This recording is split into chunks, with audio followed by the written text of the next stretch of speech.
Good morning Telangana. నేను సంగప్ప. ఈరోజు పత్రికల్లో నిన్న సీఎం కేసీఆర్ ఈ రిజర్వేషన్లకు సంబంధించి మాట్లాడారు.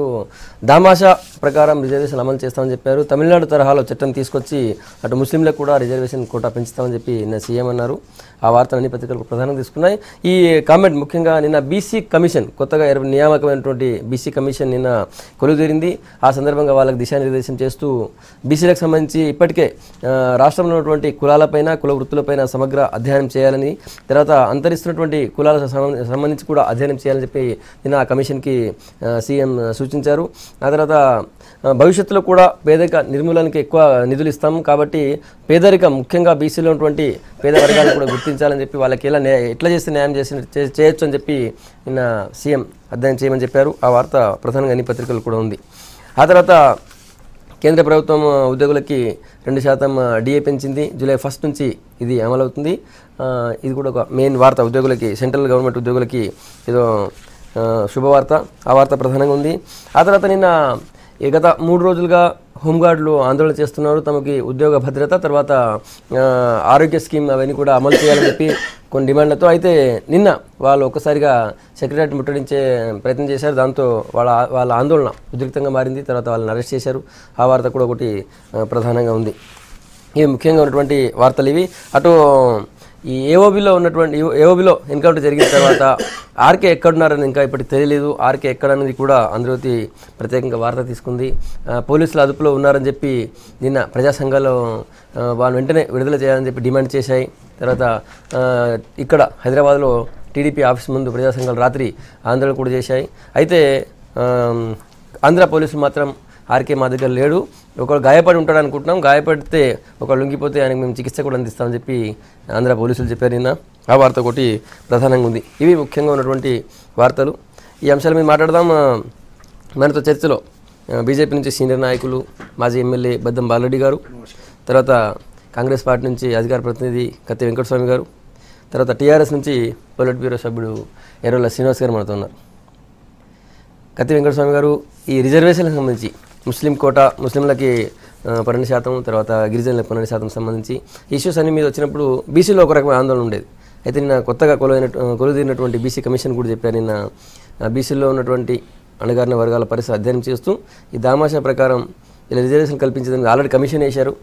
ఆ కమిషన్తో పాటు మీరు కూడా అధ్యయనం చేయడం చెప్పారు. సో దామాషా ప్రకారం రిజర్వేషన్ల అమలు ఎంతవరకు సాధ్యమవుతుంది, ప్రభుత్వం ఏం చేయొచ్చు? అంటే ఇప్పుడు మనకు ఒక లివింగ్ ఎగ్జాంపుల్ బీసీలకు, తర్వాత మిగతా వర్గాలకు ఎక్కువ శాతం సుప్రీంకోర్టు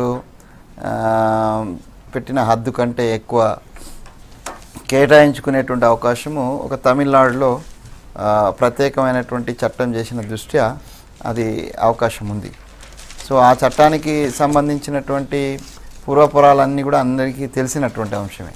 ఇప్పుడు బీసీ కమిషన్లో ఇప్పుడున్న వాళ్ళు ఇంతకుముందు అంటే కాంగ్రెస్ హయాంలో కూడా, ఇప్పుడు కృష్ణమోహన్ ఉన్నాడు అనుకోండి, కాంగ్రెస్ హయాంలో కూడా ఆయన బీసీ కమిషన్ సభ్యుడిగా ఉన్నాడు.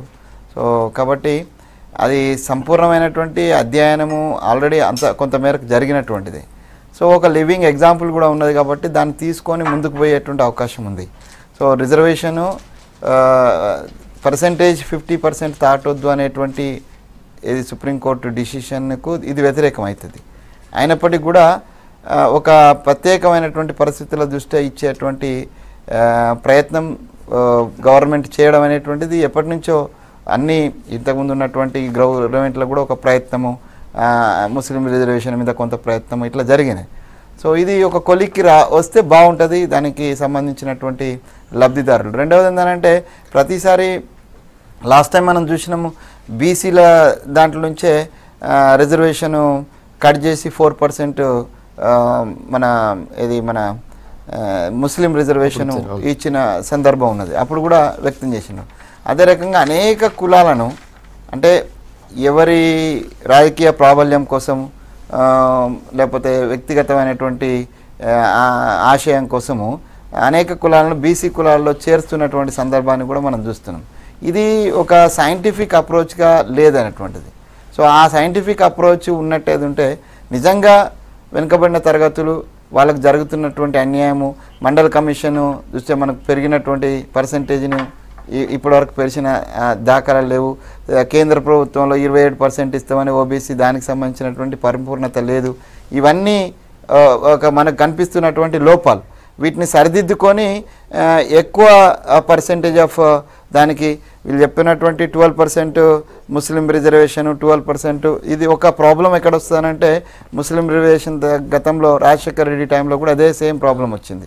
సో ఏంటంటే మత ప్రాతిపదికన రిజర్వేషన్ ఇవ్వద్దు అనేటువంటి దాన్ని మళ్ళీ ఏదో కులంలో చేర్చాల్సినటువంటి పరిస్థితి ఏర్పడి అప్పుడు 40%గా దాన్ని ఒక రకమైన టెక్నికాలిటీని ఉపయోగించి దాన్ని ఇన్సర్ట్ చేయడం జరిగింది.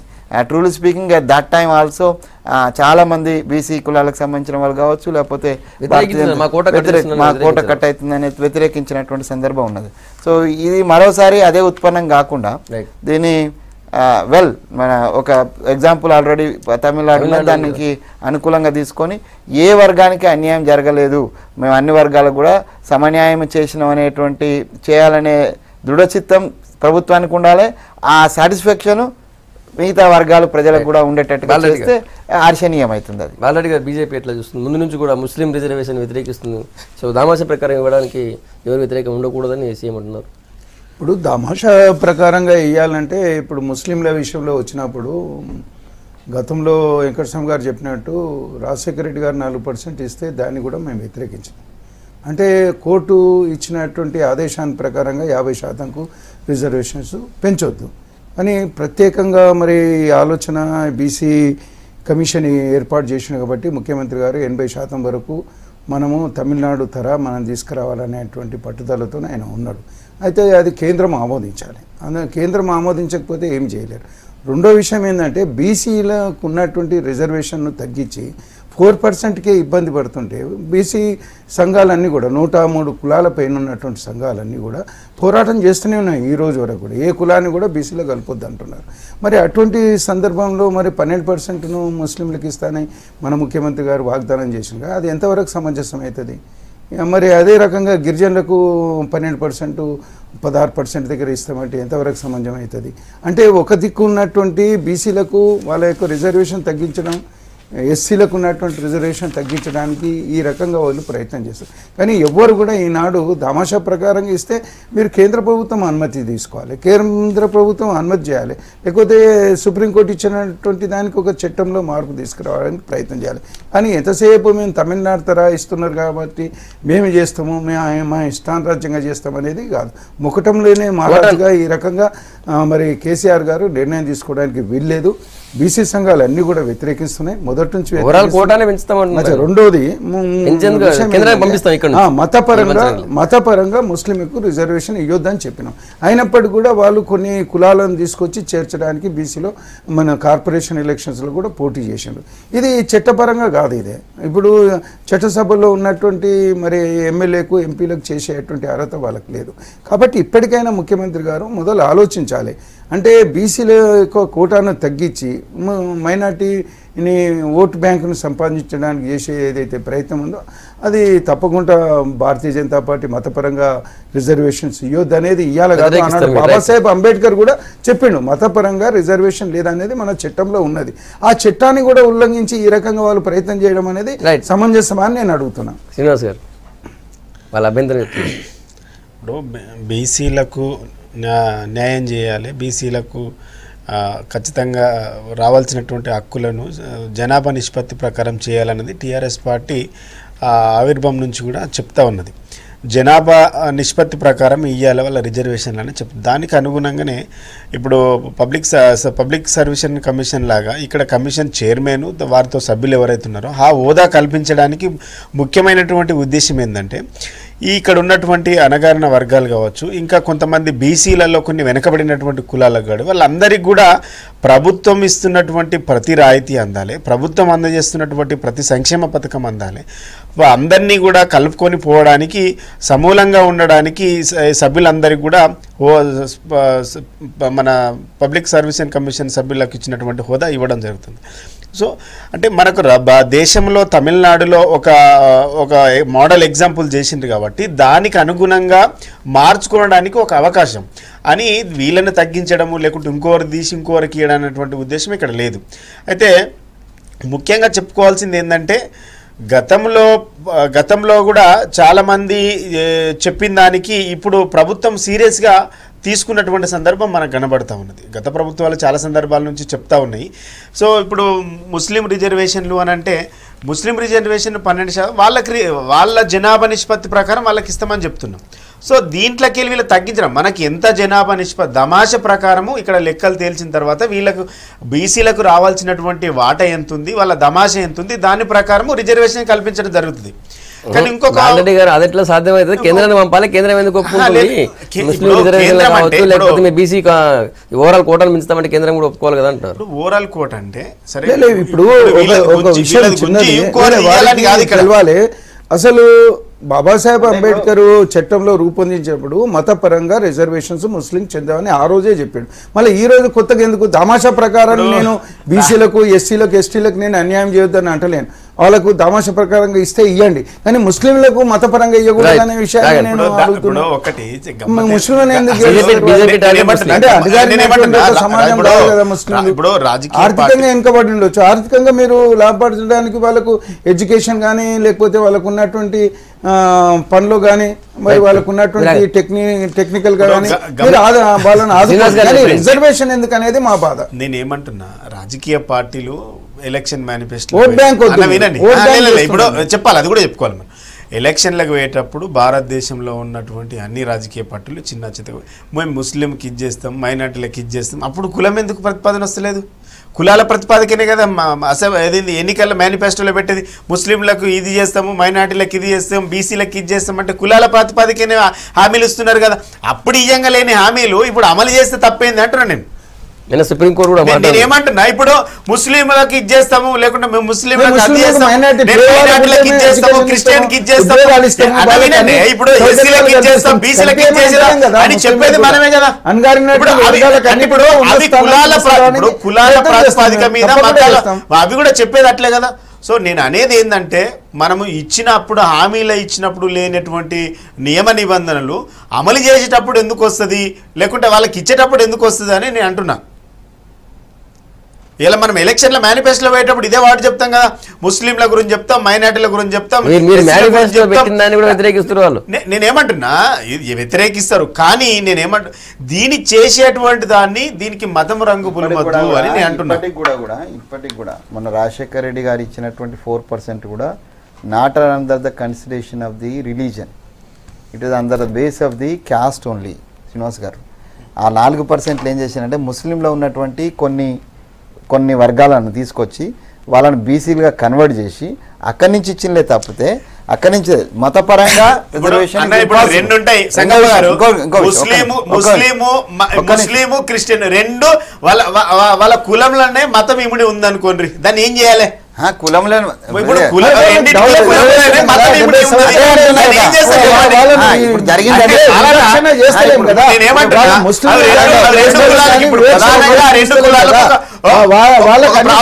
కల్పిస్తున్నాం. దేశ ప్రపంచంలో ఎక్కడ లేని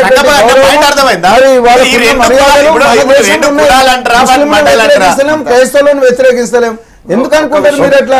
మతపరమైన నిన్న ప్రధానంగా సీఎం గారు మాట్లాడింది బీసీ రిజర్వేషన్ మాట్లాడారు. దామాషా ప్రకారం రిజర్వేషన్ అమలు చేస్తారు. రాష్ట్రంలో బీసీ 80% మంది ఉన్నారు, కోటా పెంచుకుందాము, కేంద్రానికి పంపిద్దాం, ఇక్కడ తీర్మానం చేశారు. దాని గురించి మాట్లాడుతున్నాం మనం. ఇక్కడ ఏంటంటే వారు చెప్తున్నటువంటి దామాషా పద్ధతి లేకపోతే పర్సెంటేజ్ ఆఫ్ ఇక్కడ ఉన్నటువంటి బీసీ కులాల సంబంధించి బీసీకి సంబంధించి మొన్న మనకిచ్చిన సర్వే ఏది ఈ రాష్ట్ర ప్రభుత్వం వచ్చిన తర్వాత ఒక సర్వే 19th ఆగస్టు 2014లో చేసిన సర్వే ప్రకారమే 51 సంథింగ్ ఉందనేటువంటిది సర్వే రిపోర్ట్ ఇచ్చింది. సో దాని ప్రకారం అంటే ఇప్పుడు ఉన్నటువంటి బీసీ రిజర్వేషన్ 25% ఉన్నది.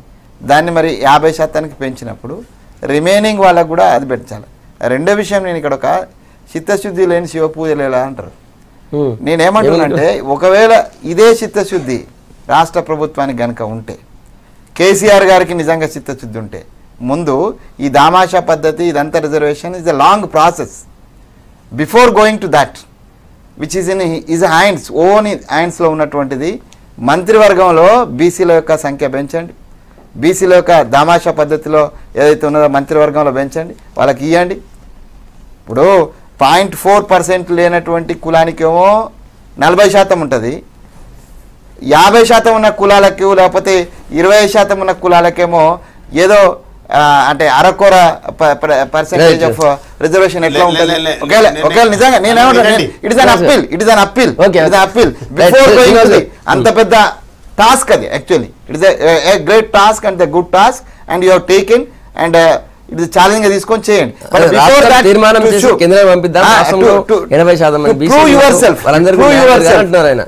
ఈ అడ్మినిస్ట్రేషన్ లో పెట్టండి, ఈ మంత్రివర్గంలో పెట్టండి. ఒక మహిళా రిజర్వేషన్ గురించి మాట్లాడుతున్నాం 33%, ఒక మహిళ లేదు. బీసీలకు సంబంధించిన మంది ఉంటే బీసీలు ఎంతమంది ఉన్నారో లెక్క తీయండి, ఎస్సీలకు సంబంధించి ఎస్టీలకు సంబంధించి ఎంతమంది ఉన్నారో తీయండి, ఓసీలకు అదర్ క్యాస్ట్లకు అప్పర్ క్యాస్ట్లకు సంబంధించి ఆధిపత్య కులాలకు సంబంధించి ఎంతమంది ఉన్నారో తీయండి. వాళ్ళ పర్సెంటేజ్ దామాషి ప్రకారం ఇస్తారంటే పర్సెంటేజ్ జనాభా ప్రాతిపదికన ఇస్తారంటే జనాభా ప్రాతిపదికన మంత్రివర్గం నిర్మాణం చేయండి. రైట్. నేనేమంటున్నా, గతంలో మీ ప్రభుత్వాలు నడిచినాయి కదా, మీ ప్రభుత్వాలు ఎంత ఇచ్చినాయి రాష్ట్రంలో? మా ప్రభుత్వం ఇక మా ప్రభుత్వము గత ప్రభుత్వాల గురించి మాట వద్దు. 2 సంవత్సరాలు అయింది, ఇప్పటికి కూడా అదే మాట్లాడొద్దు. నేను చెడు చేసిన చెడు చేస్తున్నట్టే నువ్వు వచ్చినావు కదా, నాకంటే నువ్వు ఫుట్బాల్ బాగా ఆడుతున్నట్టే ఇచ్చిండ్రు కదా. ఇప్పుడు మళ్ళీ నా గురించి ఎందుకు? ఒకటి సంగప్ప గారు ఒకటి తమిళనాడు ఎందుకు తీసుకుంటున్నావు? నాకనే బాగుందని అదే చెప్తున్నా. మరి ఇప్పుడు నేను నాకన్నా బాగా చేస్తానన్నావు కదా, చెయ్యంటున్నా. నేను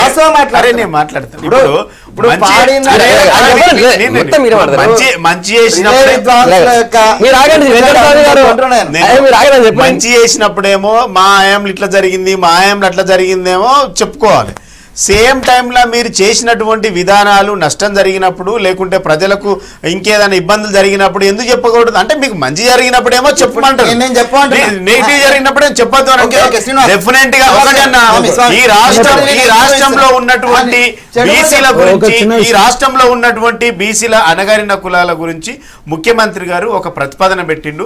ఆ ప్రతిపాదనను కేంద్ర ప్రభుత్వానికి పంపిస్తామని దానికి సపోర్ట్ చేయాలి. బీసీ నాయకుడిగా ఉండి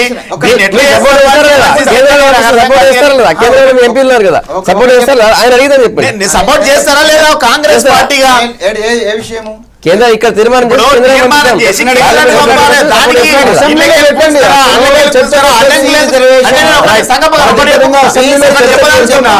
కాంగ్రెస్ పార్టీ టిఆర్ఎస్ పార్టీ ప్రభుత్వం చేస్తున్నటువంటి ఏ కార్యక్రమాన్ని అయినా సరే అంటే వ్యతిరేకించడము బ్లైండ్ గా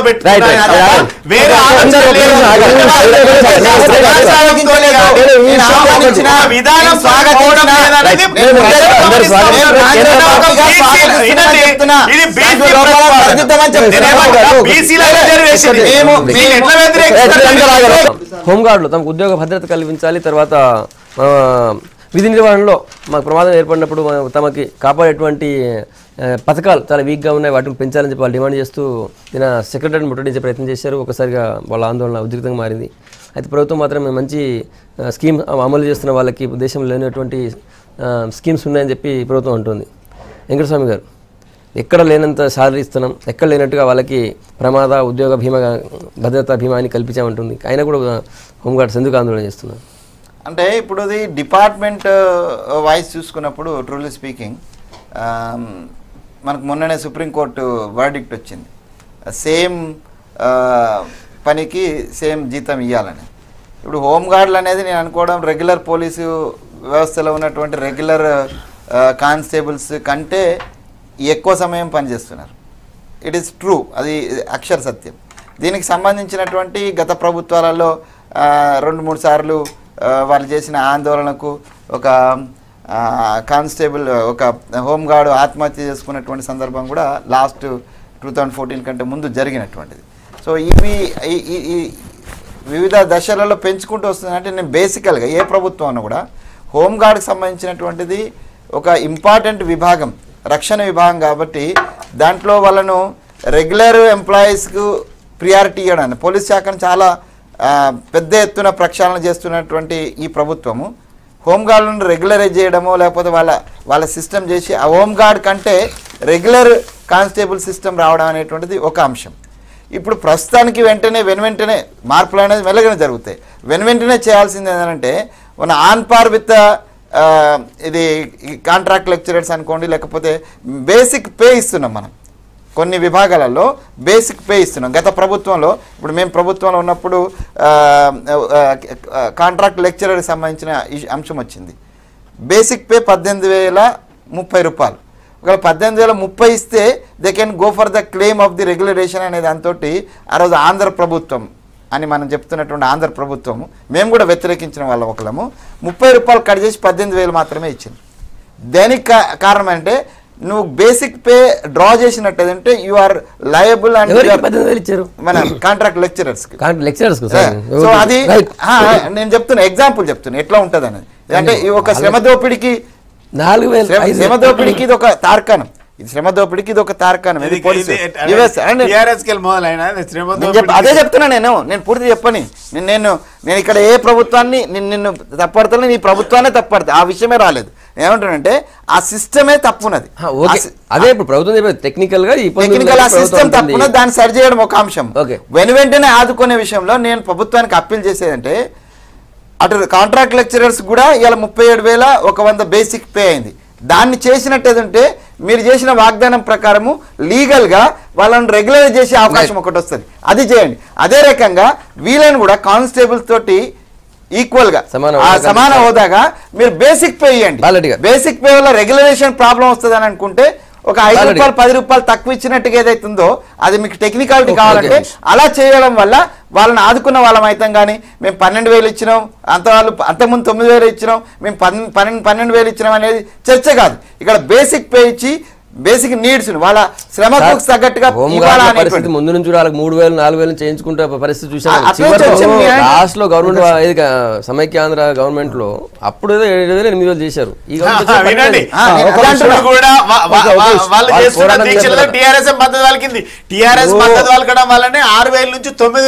రైట్. ఒక విషయము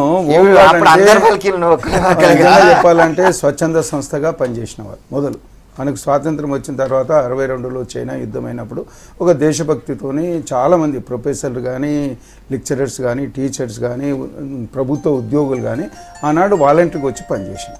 అది రాను ఏమైపోయింది అంటే వాళ్ళకు అసలు హోంగార్డు పోలీసులకు సాయం చేస్తూ మరి ఏదో జీతభత్యాలు ఇచ్చిండ్రు. కానీ ఈ రోజులో ఉన్నటువంటి ధరలను బట్టి చూసినట్టయితే వీళ్ళు అడిగేది డిమాండ్ న్యాయమైనటువంటి డిమాండ్. అంటే లేబర్ డిపార్ట్మెంటు ఏ రకంగా అయితే చట్టం తెచ్చిందో ఆ ప్రకారంగా చూసినట్టయితే గత ప్రభుత్వం కూడా ఆలోచించింది, చేయలేకపోయింది. కానీ ఈ ప్రభుత్వం చేస్తానే కేసీఆర్ గారు ఒప్పుకున్నారు. అంటే బేసిక్ ఉన్నది 2014లో బేసిక్ ఎంత ఒక 22,000 పై చిలుకున్నది. ఆ 22,000 రూపాయలు ఇస్తున్నారా ఇవాళ? కేవలం 12,000 ఇస్తున్నారు. అంటే 12,000తో వాళ్ళ కుటుంబ పాలన జరుగుతుందా? అదే రకంగా వాళ్ళు 365 రోజులు ఎట్టి చాకిరి చేయాలి. వాళ్ళు పోలీస్ అధికారులు ఉపయోగించుకుంటారు, మరి డిపార్ట్మెంట్లో వాళ్ళకు విలువ లేకుండా ఉంది, ఆత్మగౌరవం లేకుండా వాళ్ళు పనిచేస్తున్నారు. అంటే ఒక బానిసత్వం ఉంది వాళ్ళకు. వాళ్ళ బానిసత్వం కింద పనిచేస్తున్నటువంటి వాళ్ళు అంటే పోలీస్తో సమానంగా పనిచేస్తే మరి పోలీస్కు ఇచ్చే జీతాలు బేసిక్ అడుగుతుండ్రు. బేసిక్ కూడా ఇరా అంటే వీళ్ళు ఏం చెప్తున్నారు, వాళ్ళు ఏదైనా చనిపోతే 5 లక్షలు ఇస్తా అంటే బీమా మీరు ప్రవేశపెట్టినారు, బీమా నుంచి వస్తుంది. అసలు రెండోది మేము ఏదైనా ఎన్కౌంటర్ అయితే లేకపోతే ఏదైనా కాల్పులు జరిగినప్పుడు చనిపోతే 30 లక్షలు ఉంటాయి. అవి వస్తాయి మానవత్వంగా వస్తాయి. కానీ వాళ్ళకి పర్మనెంట్ చేయాలనేది అంటే లేదు. ఇప్పుడు జరిగింది ఏంటంటే మా కిషన్ రెడ్డి గారు నిరంతరంగా 10 సంవత్సరాలు ఎమ్మెల్యే ఉన్నప్పుడు పోరాటం చేశాడు. వాళ్ళకు మీరు అన్నట్టు 6,000 నుంచి 9,000 ఆ గవర్నమెంట్లో సబితారెడ్డి కానీ ముఖ్యమంత్రి ఆనాడున్న మరి కిరణ్ కుమార్ రెడ్డి గారిని ఇచ్చిండు. మీ ప్రభుత్వం రాగానే ఎంబడే ఇచ్చిండు. అయితే మీ ప్రభుత్వం ఒక చిన్న విషయం ఒకటే చెప్తా, 9 లేబర్ మినిస్టర్ అరే ఆయన ఆలోచనతో ముఖ్యమంత్రి గారికి పర్మనెంట్ రెగ్యులర్ చేయాలనేది మా డిమాండ్. ఇప్పుడు ఒకటి మా బాలన్న బాగా అద్భుతంగా చెప్పిండు, మీ రాష్ట్రాలు ఎక్కడైతే ప్రభుత్వంలో ఉన్నాయో మీ రాష్ట్రాలు ఎంత ఇస్తున్నారో ఒకసారి తీస్తే మొత్తానికి భారతదేశంలో కేరళ తప్ప మిగిలిన అన్ని కూడా 250 నుంచి 350 రూపాయలు మాత్రమే డైలీ వేజెస్ కింద ఇస్తుంది మొత్తం రాష్ట్రాలలో. కానీ కేరళలో 600 ఎందుకు ఇస్తుందంటే మొత్తం 600 రూపాయలు ప్రతిరోజు పని కల్పించదు. వాళ్ళ అవసరాన్ని పాపం హోంగార్డుల పరిస్థితి ఏంటంటే భారతదేశంలో ఉన్నటువంటి పరిస్థితి వీళ్ళు కాంట్రాక్ట్ కాదు, సేమ్ టైంలో అవుట్ సోర్సింగ్ కూడా కాదు, అంటే డైలీ వేజెస్ కింద మాత్రం తీసుకున్నట్టుగా మనకు కనబడుతూ ఉన్నది. ఇలా రాష్ట్ర ప్రభుత్వము 400 రూపాయల లెక్క ఫర్ డైలీ 400 రూపాయల లెక్క 30 రోజులు పని కల్పిస్తా ఉన్నాం. ఒకటి పాయింట్ గుర్తుపెట్టుకోవాలి ఇక్కడ. కానీ నేను చెప్పండి, ఒక్కనాడే లీవ్ లేదు, ఒకనాడు పని ఏమంటున్నా, మీరు ఈ మాట చెప్పే ముందు అన్న పెద్దన్న మీరు వయసులో పెద్దోళ్ళు, ఈ మాట చెప్పే ముందు మీ రాష్ట్రాలు ఎక్కడైతే ముఖ్యమంత్రులుగా ఉన్నారో ఈ దేశానికి ప్రధానమంత్రి మీ నాయకుడు ఉన్నాడు కాబట్టి ముందుగాల ఆడికెళ్ళి గుజరాత్కి వెళ్ళి మొదలు పెడదాం. గుజరాత్ కాడ నిజంగా ఎంత ఇస్తున్నారో ఒకసారి లెక్కలు తీయండి. వాళ్ళ పర్మనెంట్ ఎందుకు చేయలేదో ఒకసారి లెక్కలు చెప్పండి. అది దేశానికి ఆదర్శం కావాలి. అంతేగాని 6 సంవత్సరాలు కొట్లాడితే 3000 రూపాయలు పెంచింది కాంగ్రెస్ పార్టీ. కానీ అడగక ముందే 9000 రూపాయల నుంచి 3000 రూపాయలు పెంచి 12000 రూపాయల వేతనం కల్పిస్తుంది టీఆర్ఎస్ పార్టీ. వినండి, రాంగ్ కాదు, ఇది రైట్ అన్నా. నేను రాష్ట్రాలు 10 సంవత్సరాలు 6 కాదు,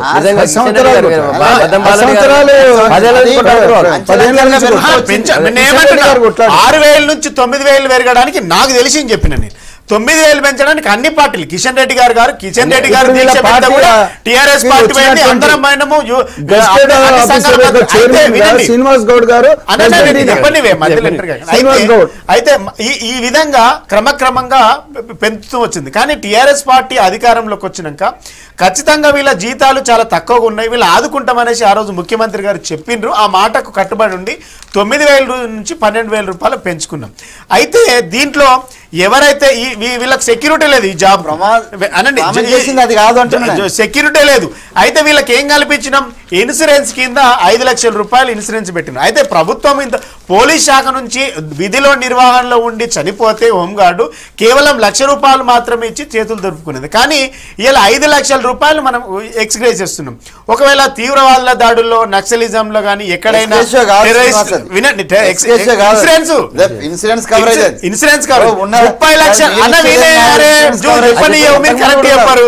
కరెక్ట్ నేను చెప్తున్నా, ఇప్పుడు మాది మేము చెప్పాలంటే ఇన్సూరెన్స్ అన్నానా 5 లక్షల ఇన్సూరెన్స్ 30 లక్షల రూపాయలు ఎక్స్గ్రేషియా చెల్లిస్తామని చెప్పినాం. అది నడుస్తాం.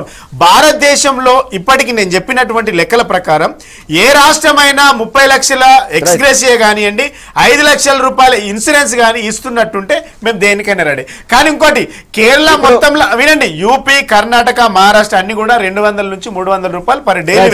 కానీ ఇలా 400 రూపాయలు 30 రోజుల పని ఇలా ఎవరు భావిస్తున్నారు? ఎందుకే ప్రభుత్వంలో 3000 రూపాయలు పెంచడానికి 10 సంవత్సరాలు 6 లక్షలు ఇచ్చిందో చూడండి. మరి